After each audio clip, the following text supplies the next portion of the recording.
इसमें हम पढ़ेंगे गोलीय दर्पणों से खेल।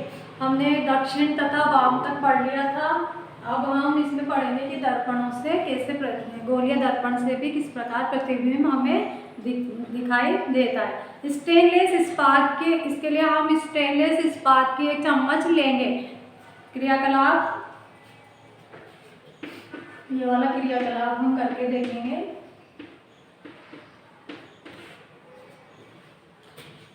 कैसे परावर्तन होता है गोलीय दर्पणों में भी।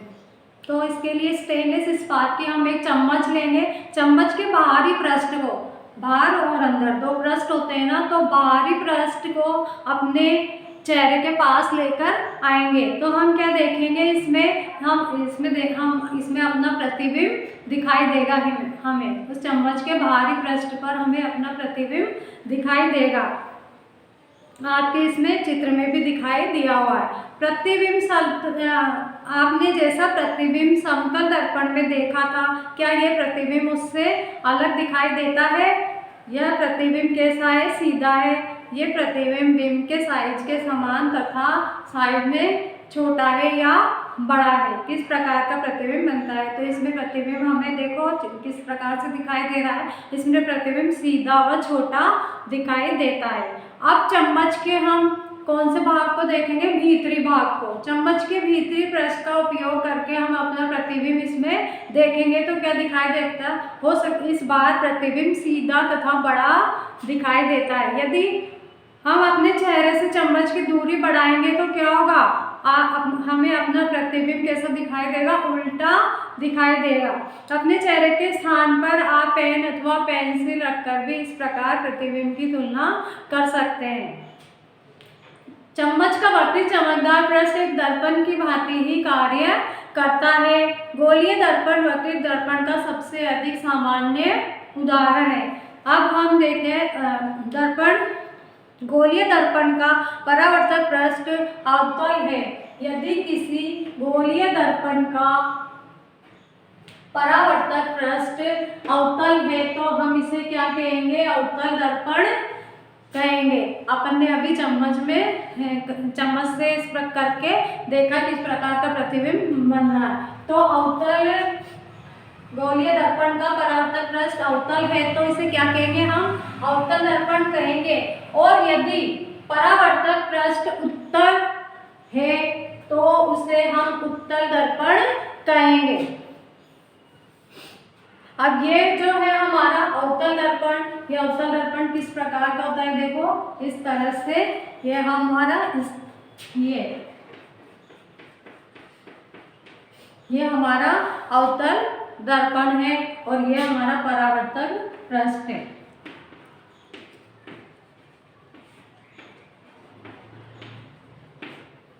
परावर्तक पृष्ठ है। इसी प्रकार उत्तल दर्पण में इस प्रकार से होता है। ये उत्तल दर्पण हमारा, और उसमें ये वाला भाग परावर्तक पृष्ठ होता है।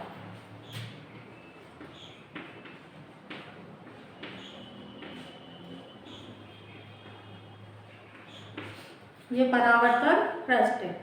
तो चम्मच का भीतरी पृष्ठ अवतल दर्पण की भांति कार्य करता है और बाहरी पृष्ठ उत्तल दर्पण की भांति कार्य करता है।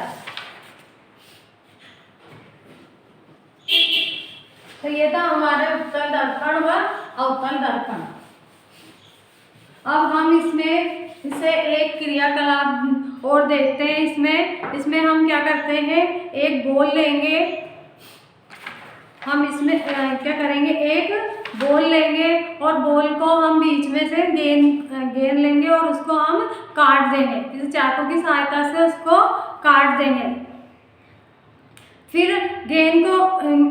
फिर हम क्या देखते हैं? इसमें किसी बिंब का समतल, तो ये गेंद कट गई ना अपनी, तो वही जैसे ये उत्तल दर्पण और हमें अवतल दर्पण जैसे हमने देखा था, तो ये कौन सा, जैसे हमने गोल गेंद लिए है ना, इसको बीच में से काट दिया हमने, तो काटने पे एक तो ये भाग हो गया उसका, और दूसरा एक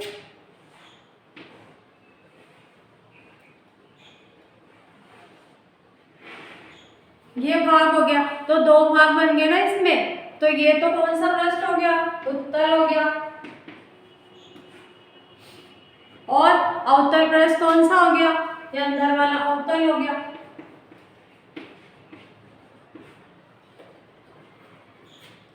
तो किसी बिंब का समतल दर्पण द्वारा बना प्रतिबिंब पर्दे पर प्राप्त नहीं किया जा सकता। अवतल दर्पण द्वारा बने प्रतिबिंबों के लिए भी सही है ये। फिर अब हम क्या करते हैं, देखो एक और क्रियाकलाप करते हैं। एक हम अवतल दर्पण लेंगे, इसे परावर्तक पृष्ठ को सूर्य की ओर रखकर पकड़ेंगे। क्या लेंगे हम, एक अवतल दर्पण लेंगे। अवतल दर्पण जैसा मैंने आपको अभी समझा ही दिया कि किस तरह का होता है। तो अवतल दर्पण लेकर परावर्तक पृष्ठ को कहाँ रखेंगे, सूर्य की ओर, जहाँ से सूर्य का प्रकाश आ रहा है सूर्य की तरफ हम उसको रख देंगे। दर्पण से परावर्तित प्रकाश को एक कागज की शीट पर प्राप्त करने का हम प्रयत्न करेंगे। कागज की शीट को तब तक आगे पीछे हम समायोजित करेंगे जब तक कि हमें एक तीक्ष्ण चमकदार बिंदु प्राप्त न हो। अब दर्पण तथा कागज की शीट को कुछ मिनट के लिए हम इसी तरह से रखेंगे। तो अब क्या होगा, क्या देखेंगे आप, वो जो कागज है हमारा, बिल्कुल हमारा जो प्रकाश आ रहा था ना उसको एकदम कागज की वहीं पर कुछ देर के लिए रखेंगे तो हमारा कागज क्या होगा, वो जलना प्रारंभ हो जाएगा। यह चमकदार बिंदु वास्तव में सूर्य का प्रतिबिंब है। ये प्रतिबिंब पर्दे पर बन रहा है। पर्दे पर बनने वाले प्रतिबिंब को हम क्या कहते हैं, वास्तविक प्रतिबिंब कहते हैं। और जब अपन ने पीछे देखा था मोमबत्ती की लौ के प्रतिबिंब को उसे पर्दे पर प्राप्त नहीं किया जा सकता, तो ये हमारा कौन सा प्रतिबिंब था, आभासी प्रतिबिंब था। तो जो प्रतिबिंब पर्दे पर प्राप्त किया जा सकता है वो वास्तविक प्रतिबिंब कहलाता है, और जिसे हम पर्दे पर प्राप्त नहीं कर सकते वो आभासी प्रतिबिंब कहलाता है। फिर अवतल दर्पण का उपयोग, अवतल दर्पण का उपयोग हम किस किस में कर सकते हैं, अनेक प्रयोजनों के लिए अवतल दर्पण का उपयोग किया जा सकता है। जैसे आपने देखा होगा डॉक्टर हमारी आँख, कान तथा गले का निरीक्षण करते समय अवतल दर्पण का ही उपयोग करते हैं। दंत विशेषज्ञों द्वारा अवतल दर्पण का उपयोग दांतों को बड़ा प्रतिबिंब देखने में करते हैं। टॉर्च, कारों तथा स्कूटर के अग्रदीप के परावर्तक पृष्ठ की आकृति भी अवतल ही होती है। अब हम आगे देखते हैं कि अवतल दर्पण के स्थान पर हम उत्तल दर्पण लेकर देखेंगे। उत्तल दर्पण द्वारा बिंब की किसी भी दूरी के लिए वास्तविक प्रतिबिंब प्राप्त कर पाते हैं। क्या बिंब से बड़े साइज का प्रतिबिंब हम प्राप्त कर सकते हैं क्या? जैसे वाहनों के पार्श्व दर्पण में उपयोग किए जाने वाले दर्पणों को हम पहचान सकते हैं, ये उत्तल दर्पण होते हैं। उत्तल दर्पण अधिक क्षेत्र के दृश्य का प्रतिबिंब बना सकते हैं, अतः ये चालकों को पीछे के अपेक्षाकृत अधिक क्षेत्र में वाहनों को कांच में देखने में सहायता करते हैं। तो गाड़ी के कांच में इनमें उत्तल दर्पण लगे होते हैं, जिससे हमें अधिक क्षेत्र उस छोटे कांच में हमें दिखाई दे जाता है कि पीछे से वाहन आ रहा है। तो इसमें दिया हुआ जैसे है गाड़ी में लगे होते हैं ना, दोनों साइड कांच लगे होते हैं, तो हमें उससे पीछे का पूरा दृश्य दिख जाता है कि कब कहाँ पर कौन सी गाड़ी आ रही है। तो वो हमारे लिए इसमें उत्तल लेंस का प्रयोग होता है। लेंसों द्वारा बने प्रतिबिंब, आपने आवर्धक लेंस देखा होगा यानी हैंड लेंस।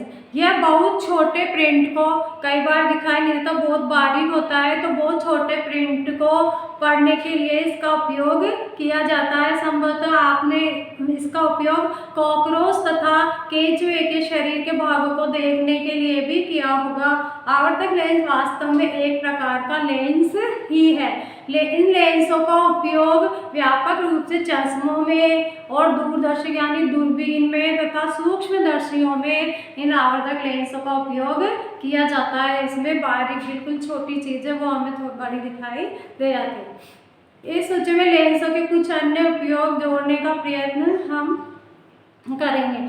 और इसमें वे लेंस देखो कौन से उत्तल लेंस और कौन से अवतल लेंस होते हैं। वे लेंस जो किनारों की अपेक्षा बीच में हमें मोटे प्रतीत होते हैं, जैसे ये किनारों पर पतले होते हैं, बीच में मोटे प्रतीत होते हैं, उन लेंसों को हम कौन सा लेंस कहते हैं? उत्तल लेंस। ये कौन सा लेंस है हमारा? उत्तल लेंस। और जो किनारों पर मोटे तथा बीच में पतले होते हैं, ये कौन से लेंस है? ये अवतल लेंस कहलाते हैं।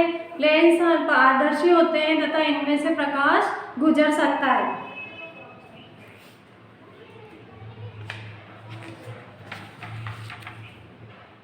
अभी हमारा सूर्य का प्रकाश श्वेत अथवा रंगीन।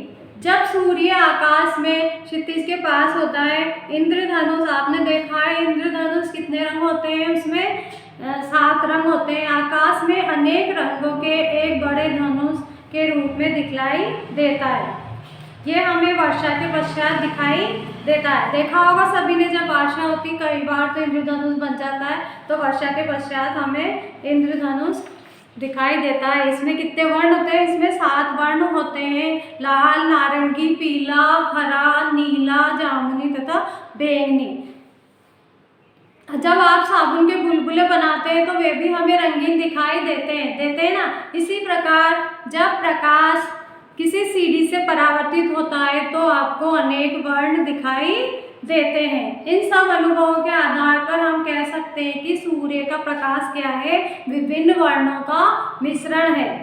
जिसके लिए हम एक प्रयोग भी क्रियाकलाप करके भी देखते हैं। कांच का हम एक प्रिज्म लेंगे, किसी अंधेरे कमरे में खिड़की के छोटे छिद्र से सूर्य के प्रकाश का एक पतला किरण पुंज प्रिज्म के एक फलक पर डालेंगे तो क्या होगा?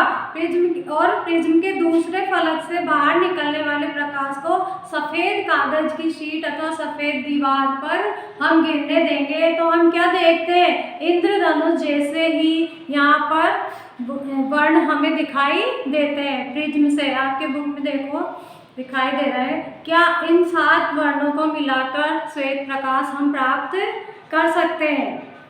इसके लिए देखो हम क्या करेंगे, एक डिस्क को 7 खंडों में बांट लेंगे। एक डिस्क लेंगे, उसको हम 7 खंडों में बांट लेंगे, 7 अलग अलग कलर कर देंगे इसमें। फिर हम इनको कागज 7 अलग अलग रंग के कागज पे कलर करके उसको चिपका देंगे। फिर डिस्क के केंद्र पर एक छोटा सा छिद्र हम बनाएंगे और इसमें एक बॉल पेन की रिफिल नोक को ढीले से लगाएंगे। फिर हम इसको स्वतंत्रता पूर्वक घुमाएंगे तो क्या होगा? दिन में प्रकाश के समय हम इसको घुमाएंगे तो क्या होगा? डिस्क तेजी से घूमती है तो ये वर्ण जो हमारे 7 कलर थे ये क्या होगा? आपस में मिल जाते हैं और फिर वो डिस्क हमें कैसी दिखाई देती है? श्वेत सी प्रतीत होती है। इस डिस्क को सामान्यतः न्यूटन डिस्क भी कहते हैं। तो ये हमारा चैप्टर कंप्लीट हुआ है। बाय बच्चों।